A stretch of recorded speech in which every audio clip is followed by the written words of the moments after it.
Transmitting from the Mojave Wilderness in Joshua Tree, California, now is the time for Desert Oracle Radio, the voice of the desert. Night has fallen on the Mojave and everything is shaking. Did you feel that? You better check the recent earthquakes on the shake map. Make sure that wasn't just your imagination. Everyone's starting to walk around like they just got off a boat. You know, lurching around, grabbing onto a cholla for stability. We did have a couple of monster earthquakes here in the Mojave. Maybe you felt them. Maybe you heard about them later. To our friends and listeners up in Ridgecrest and Trona, I hope your nerves aren't driving you batty right about now. There's really nothing you can do about earthquakes. They're going to happen or not, and they aren't going to ask for your permission. Luckily, there's not a lot of damage that can be done to a one-story, 300-square-foot cabin on 5 acres. Just ride it out. We'll just ride it out together. Now, an interesting thing happened a few days before the first big quake, the 6.9, and it's enough to make you wonder. An ancient petroglyph, the sunburst petroglyph, was stolen. Stolen out of a canyon outside of Ridgecrest in one of those dense concentrations of ancient petroglyphs around Ridgecrest and on the China Lake Naval Weapons Station. You're supposed to say aboard China Lake, I believe. And that's because if you're in the Navy, then literally any structure or location anywhere is considered a boat. So when you see Navy personnel boarding a regular Southwest jetliner, they always say something to the pilot like, "Nice boat you've got here in the water." Just part of the Navy culture.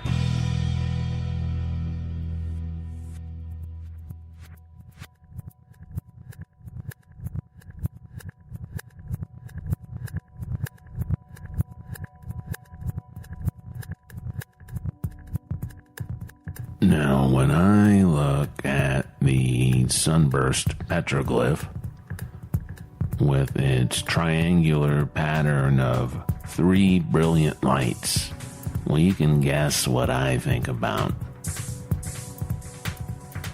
Because it looks just like you're looking up at the underside of one of those big black triangles always zooming over the desert after hovering in place about 100 feet above the ground with the spotlight looking around for something. Maybe it's looking for you. I mean, it happens. That is not in dispute.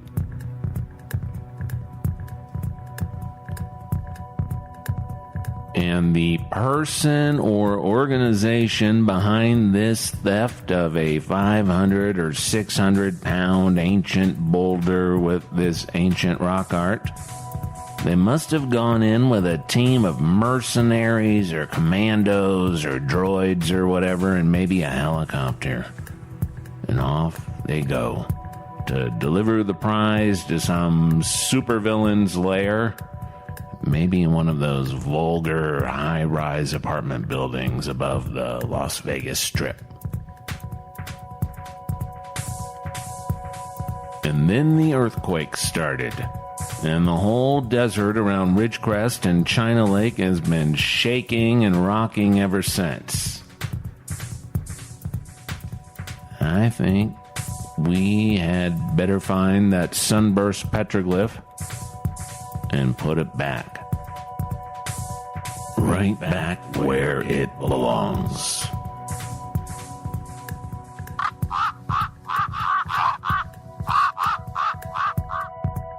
We've got Brendan Mays on the line, and Brendan, I have started to worry about you. I have not seen you around town lately. How are you doing, and what have you been up to? Well, Ken, I haven't been around town lately. I've been out pursuing many of my multiple ventures. As you know, Mojave Miracle Holdings is the umbrella group that runs a myriad of industries that we have. One of them, of course, is disaster relief. We have a very good relationship with FEMA and with the Army Corps of Engineers and with a bunch of other government agencies providing relief for people who are in dire need of help or assistance from the government. I've been out in the Searles Valley working around Ridgecrest, dealing with the fallout from these multiple earthquakes we've been having. Been spending a lot of time out there, helping the community, getting block grants going, getting money coming in, getting money going out, making sure the people are receiving all the assistance that the government can provide. Can you tell me what you're doing and who is benefiting from it? Well, I'd like to think that everybody benefits from the work that we do at Mojave Mirage Industries. We have multiple services that we provide. As you know, Ken, we do package fulfillment services for a lot of large online retailers. Right, but Brendan, could you tell us what you're doing up in the earthquake zone? And as certainly frightening as the earthquake was, it seems like most of the damage has already been at least assessed and is on its way to repair. Yeah, well, it turns out that a lot of the communities, Ridgecrest in particular, but surrounding communities, were all built pretty recently, and so the earthquake codes kept a lot of those buildings from getting as damaged as we thought that they would be. And so some of the money that we thought we were going to spend didn't actually need to be spent. So we're trying to look at what we're going to do with this surplus government funding. We're not exactly sure where it's going to go yet. We have some ideas. So you're holding on to some disaster relief funds that are intended for the people of Trona and Ridgecrest. Is that correct? Holding on to it, yes, I guess you could say that we're holding on to it. We plan on reinvesting it and seeing if we can make that pile of money grow to a greater degree and see if we can't reinvest that money into the community in some way. Now, when you were up investigating the damage caused by these double earthquakes, can you tell us some of the damage that you saw? I guess I could. Doesn't seem like there's a lot of damage out there. Some of the mobile home parks, the mobile homes were knocked off their foundations, and of course by foundations I just mean house jacks and wheels. They're not really houses. Some roads were cracked up. We had some issues with broken gas lines. We had a broken water main outside of Searles. The down power lines on the west side of the valley, which is not our jurisdiction, so we had nothing to do with that. But it seems that most of the damage occurred actually at the Naval Air Weapons Station at China Lake. That seems to be where most of the damage has occurred. Now, this is interesting because a number of listeners have forwarded to me, I believe from your Facebook group, this flyer that has been posted around Trona and Ridgecrest. And it does have your phone number and one of your company names here, and it seems to be implying that the earthquake was caused by some sort of secret project going on at China Lake and that your company is looking to represent people who suffered damages. Am I reading this correctly? Yes, Ken. I believe you're referring to a flyer that was put out by one of our top sales guys, Tom McClintock. And he kind of released that flyer and put it up without vetting it with us or the government first. So I'd kind of like to walk that flyer back. If a flyer could walk, I'd like to walk it right back to Mojave Mirage Industries and kind of put that thing under wraps. The word has gotten out. Some information has kind of escaped the grid that had gotten out there into the environment that probably should have been kept a little bit more under wraps. And we're trying to walk this back and talk this back and see if we can't. Well, but before we walk this back, we should at least point out that this is your company. This is your picture of you, and that's your office here in Joshua Tree. It says that underground laser weapon testings. Oh boy. caused these catastrophic earthquakes? I don't know why I would say something crazy like that. I don't know where you're getting these fires from. You know, I have a lot of enemies out here. Unfortunately, when you do good work, when you reach to the top, there's a lot of crabs in that barrel that try to grab you with their pinchers and just drag you back down to the bottom of the barrel. So there's a lot of misinformation out there, Ken. And I'm just telling you that I don't think we really had anything to do with these flyers. I don't know who's putting them up. And I don't know why I would say anything about our program, or I'm sorry, the government's program, to destabilize the tectonic plates with lasers or with nuclear devices or fracking or, hell, even water extraction. I don't know why anybody would be letting that stuff out there. It's kind of a misinformation campaign, Ken. Seems like some sort of doxing campaign. You know, a lot of people have published my personal information. They published my Facebook page, my home address, various rental properties I have all around the country, and my bank accounts.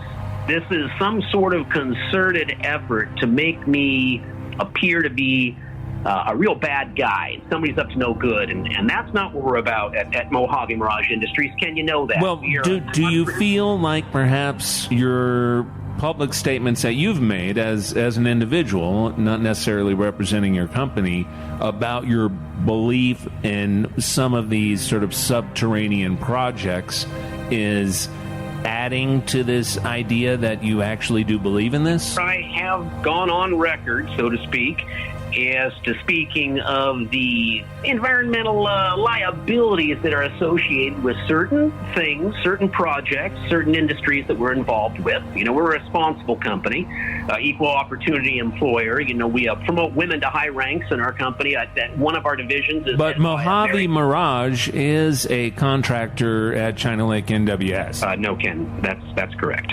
Were you on base when the earthquake struck, either the first or the second? I don't see how that has anything to do with this flyer or my industries or my work with the federal government or with the Department of Defense. I'm just curious if you were there and you could tell us what it was like.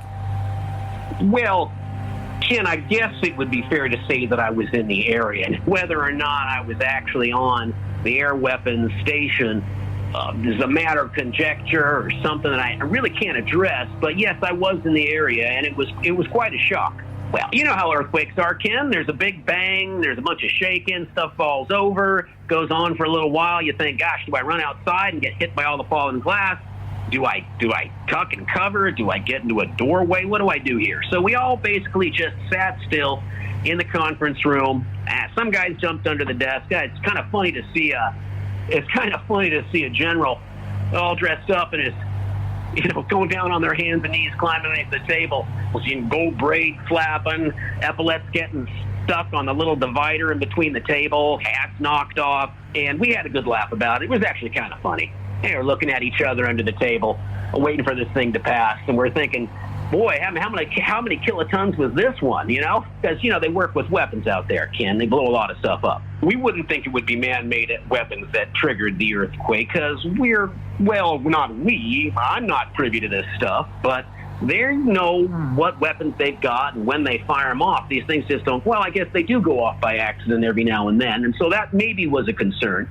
That maybe perhaps one of their, what they call them their babies or their children, might have had a little temper tantrum out of class, so to speak, but we didn't necessarily think that was the problem. I don't know how much of a secret it is or isn't, but it's pretty well known. You can look it up on the internet that the Department of Defense runs some pretty top secret weapons programs out there at the Naval Air Weapons Station at China Lake. That's no secret. And so we do know that we've been working with lasers and thermonuclear devices and other high-energy particle physics to develop new weapons systems.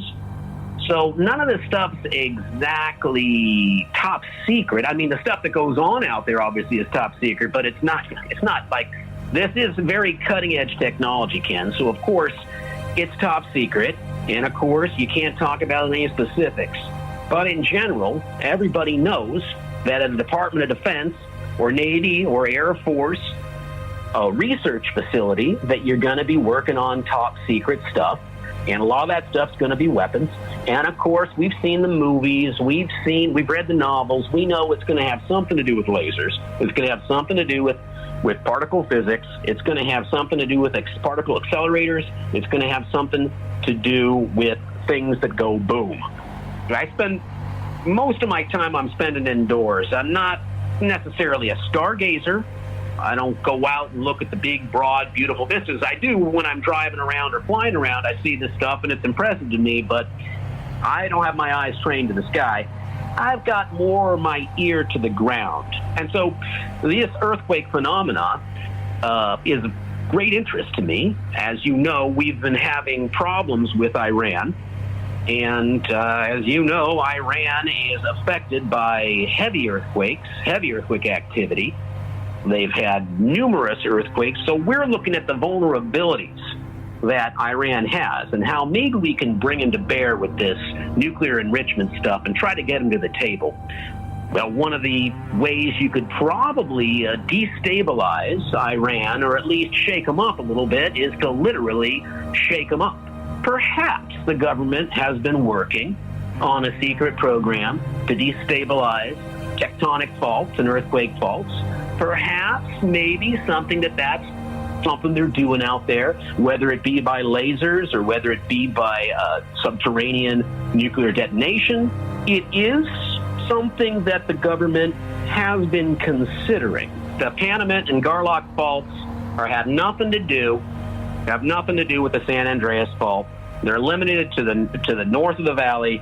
They're not going to have any sort of effect. I hear that people in LA, this was a 7.1 earthquake, people in LA barely felt it. They felt a little bit of swaying and jolts. It's not going to affect the major metropolitan areas or areas where there's large population centers. So it might be a little bit safer to be doing this kind of work out there in the middle of nowhere than fooling around with the San Andreas fault or the Rogers fault or the Hayward fault. It might be much better to do this kind of stuff out there if they're doing it. I'm not even saying they're doing it, but if you were going to do it anywhere, wouldn't you want to do it in the middle of the desert?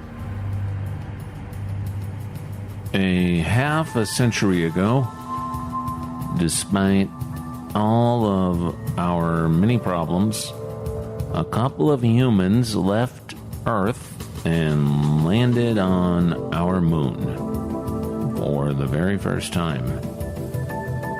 Left low Earth orbit and landed on another astronomical body, our closest neighbor.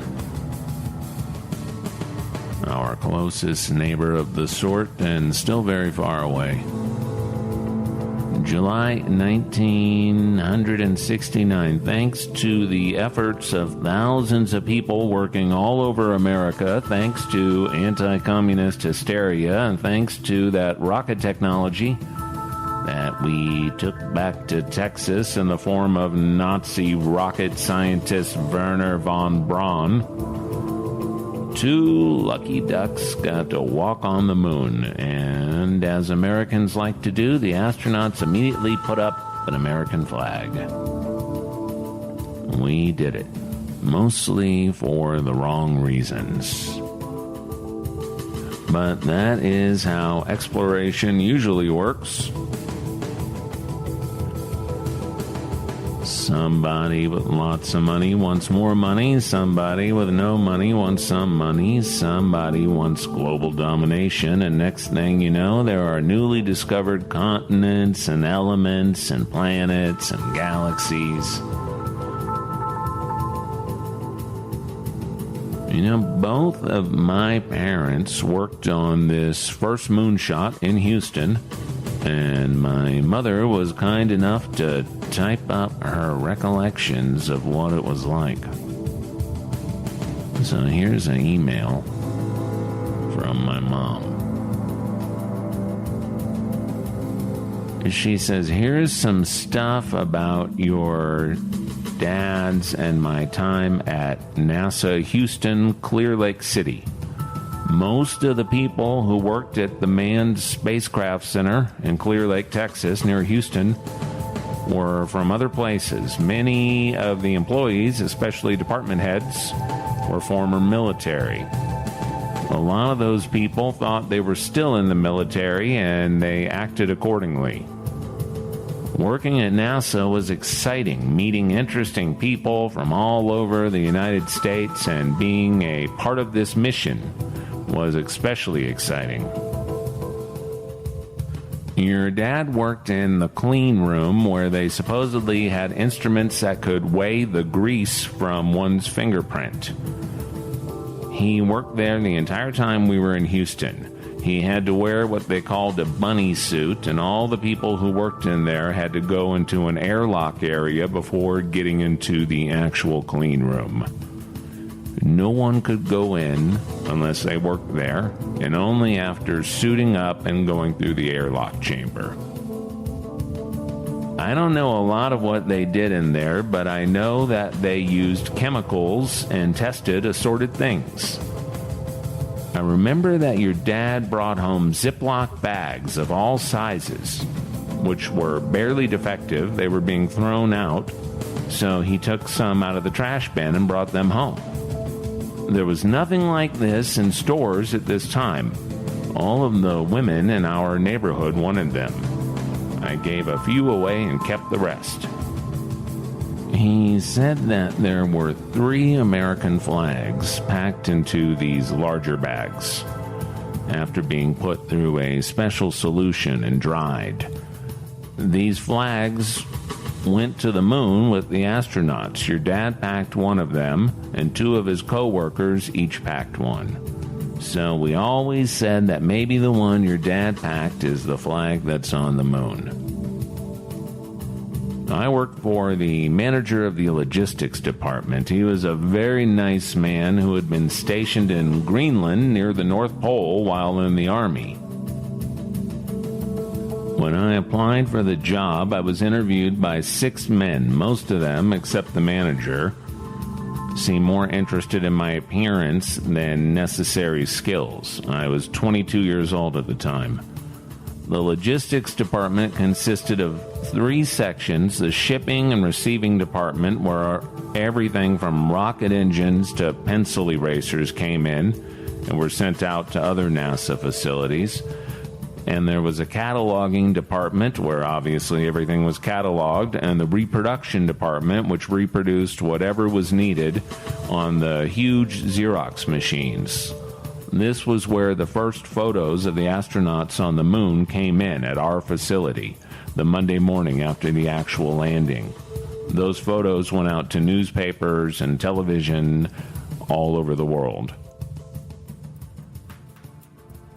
My first assignment was to finalize the credentials of our department's many employees. I was amazed that these people were hired without completed paperwork. Most of the forms were not complete. I had to sit with these people one at a time to get information regarding their background, former addresses, relatives, neighbors, etc. It was like pulling teeth.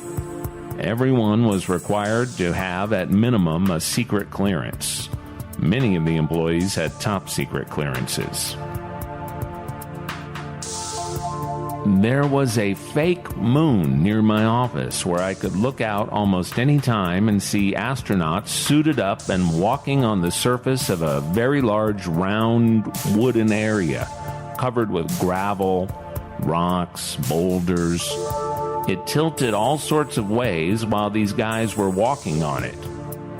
There were several different groups of astronauts doing this on a regular basis because NASA needed backups. This part of Texas was very hot and humid during spring and summer, and I could only imagine how hot it must have been in their suits. It was exciting to see this going on, but after seeing it so often, most of us eventually just thought, oh, there go those astronauts again. When Virgil Grissom, Ed White, and Roger Chaffee were killed in the NASA Kennedy incident, everyone at the Houston facility and likely everywhere else, we were all shocked. This was a great loss and a very personal loss to everybody at NASA. Besides the tremendous sadness we all felt, We were also very concerned that the whole moon mission would be discontinued at least or shut down completely. But the mission went forward. Lessons learned from that great tragedy on January 27th, 1967, made future missions safer. One day, while leaving the Houston facility, your dad and I were at the security exit lane and looked across the entry, and there was Lyndon B. Johnson, President of the United States, sitting in the back of a large black limo with his two beagles, him and her. The dogs were running from window to window. The windows were down, while LBJ chatted briefly with the entry guard. That was the closest I've ever been to a president of the United States. I waved to him, and he waved back. There was a very popular small butcher shop about 6 miles from where we lived, and every Saturday there was a long line of customers. This was Paul's Market, which sold the best beef in town. Since it took so long to get served, the women in line would chat with whomever was in front of them. One day while there, I was talking to a nice lady. She was next in line and took out her checkbook, and I noticed her check read Frank or Sue Borman. I was talking to an astronaut's wife. When Neil Armstrong and Buzz Aldrin landed on the moon, July 16, 1969, the world watched. You were almost 4 years old, and we kept you awake to see this marvelous event. It was near midnight in Kemah, Texas, and everyone in our subdivision went outside, and they were blowing their car horns and shouting. It was a huge celebration.